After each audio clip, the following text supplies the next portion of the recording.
Graça e paz, irmãos, irmãos em Cristo, corpo de Cristo, noiva de Jesus Cristo. Eu quero falar com você que não entendeu ainda o seu chamado, não sabe qual é o propósito de Deus para sua vida. Você que está em busca desse propósito e que talvez se sente que não sabe se está no lugar certo, no lugar que Deus tem para você. Vem comigo, vamos meditar um pouquinho na palavra de Deus.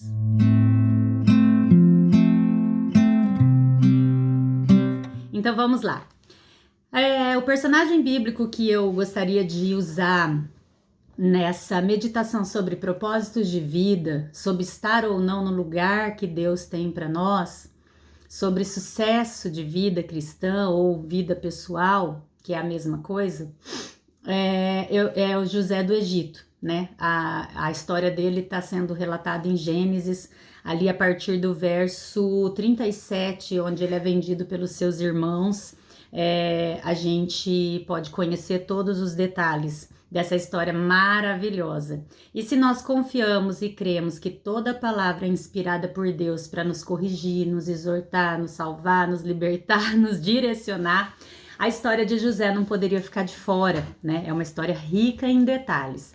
O resumão é que ele era o filho preferido de Jacó, né? Abraão, Isaac, Jacó, José, né? E ele era o 11º filho preferido do pai e foi vendido, traído pelos seus irmãos como escravo a uma caravana de ismaelitas, onde ele foi vendido depois no Egito para Potifar, o chefe da guarda real, onde Deus era com ele e ele governou a casa de Potifar, até que a mulher de Potifar armou uma armadilha, né, para ele, queria adulterar com ele, e ele fugindo para não cair, né, no pecado, em desgraça, ele acabou sendo preso, condenado ao adultério, e lá no presídio, então, ele interpretou sonhos e depois ele foi interpretar o sonho de Faraó, e aí chegou então a governador do Egito, onde através da administração dele houve fartura no Egito, e depois quando veio a fome no mundo, a sua família foi resgatada por ele, e não, então foram salvas, né, da fome, e a família dele nada mais é do que as 12 tribos de Israel, né? E da onde uma delas é Judá, onde veio o nosso Senhor e Salvador Jesus Cristo, leão da tribo de Judá. Então, assim, meio que para você se contextualizar, mas vale a pena ir lá e ler na sua Bíblia, em várias versões, e conhecer essa riqueza. Mas vamos lá, falando de propósitos, né?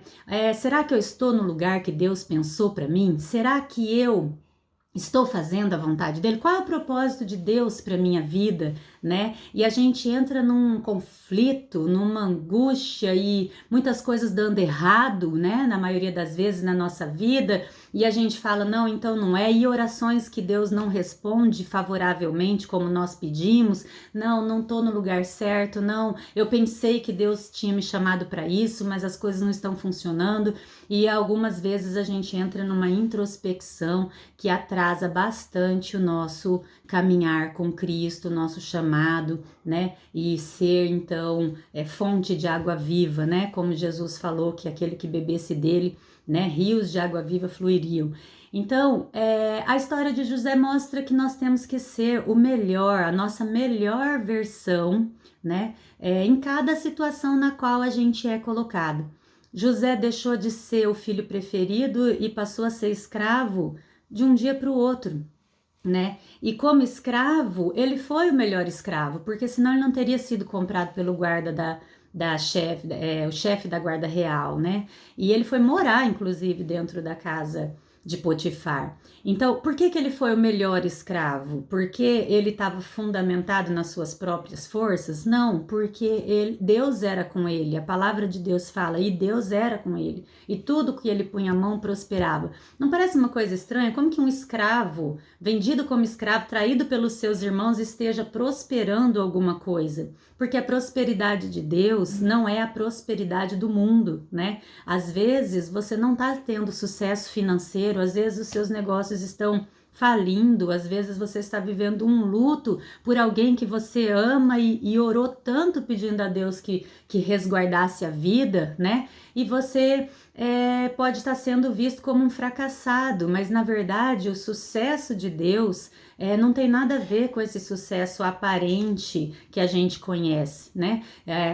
Conforme nós vamos conhecendo a Deus, nós vamos entendendo o fim de toda a história, né? Que é o fim dos tempos, porque a gente não sabe nada, nós somos muito limitados. Nós passamos aqui 80 anos, muito otimistamente falando, como uma poeirinha no universo infinito, né? Onde ainda a humanidade nem conhece tudo que existe, e a gente acha que a gente tem que ter o começo, meio e fim na nossa vida. E na verdade, isso não existe, porque toda a história de José, até os seus 40 anos ali, quando ele reviu a sua família, foi uma estratégia de Deus. Deus usou José para salvar a nação que havia sido prometida para Abraão, né? Da geração, a aliança abraâmica, da geração próspera e numerosa, com maior do que as estrelas do céu.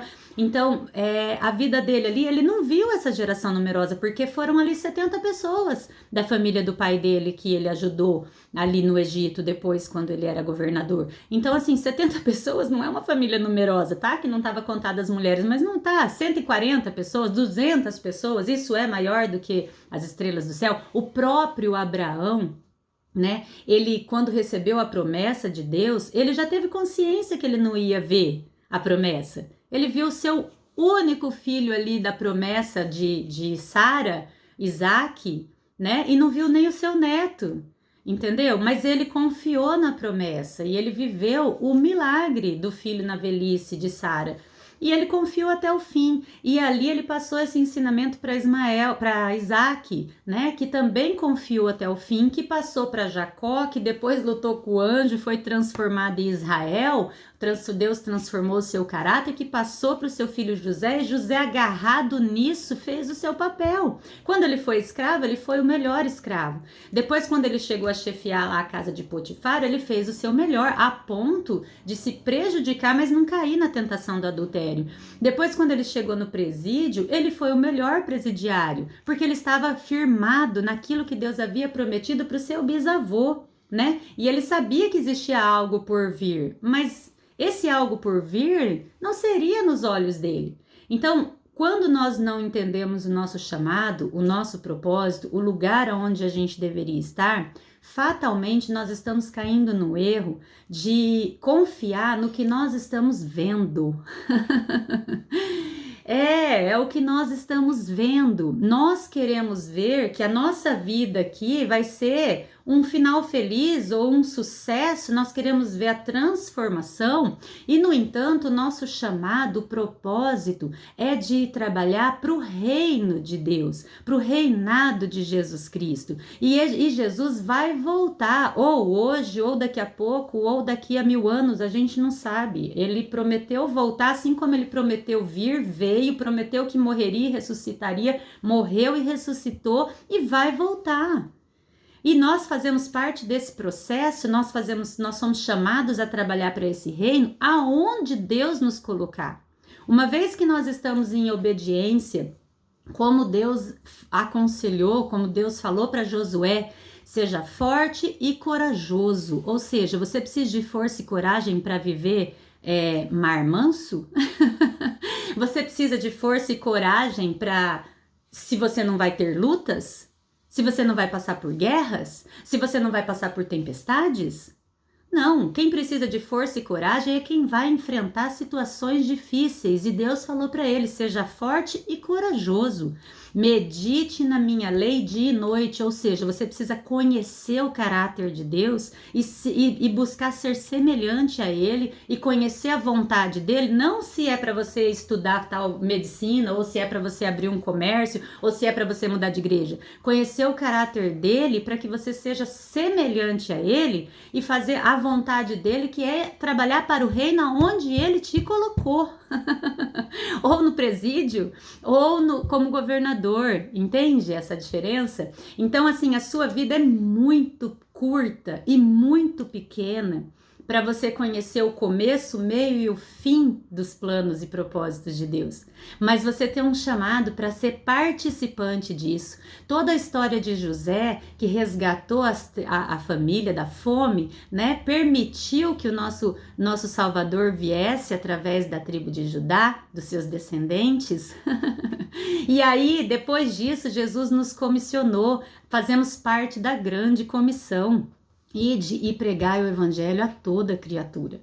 E ele estaria conosco até o fim dos tempos. Ou seja, é esse o propósito, aonde Deus te colocou, mesmo em meio às guerras. E Deus continua falando para Josué meditar dia e noite na lei e não se desviar nem para a direita e nem para a esquerda. O inimigo não tem poder de te dar rasteira. Você abre a porta da sua casa para ele. O inimigo não tem poder de te fazer escravo. O inimigo não tem poder de te fazer presidiário. Deus tem o controle da sua vida uma vez que você está fundamentado na promessa dele. Uma vez que você está fundamentado na ordem, buscai primeiro o reino de Deus e todas as outras coisas lhe serão acrescentadas. Se você porventura passar pela prisão, passar pela escravidão, você terá toda a sua necessidade suprida em Cristo Jesus, porque a graça de Deus nos basta. E nós temos que ter um olhar não terreno, limitado a 80 anos. Nós temos que ter um olhar pela ótica da vida eterna, e não através da nossa limitação humana, mas sim do Deus que ressuscitou Jesus Cristo dos mortos e nos ressuscitou a partir do momento que nós o reconhecemos como único e salvador, suficiente salvador da nossa vida. Fique com essa mensagem, pense nisso. Qual é o propósito de Deus para a sua vida? Ser a imagem e semelhança de Cristo para que outros venham conhecer Jesus através de você. Fique na paz do Senhor.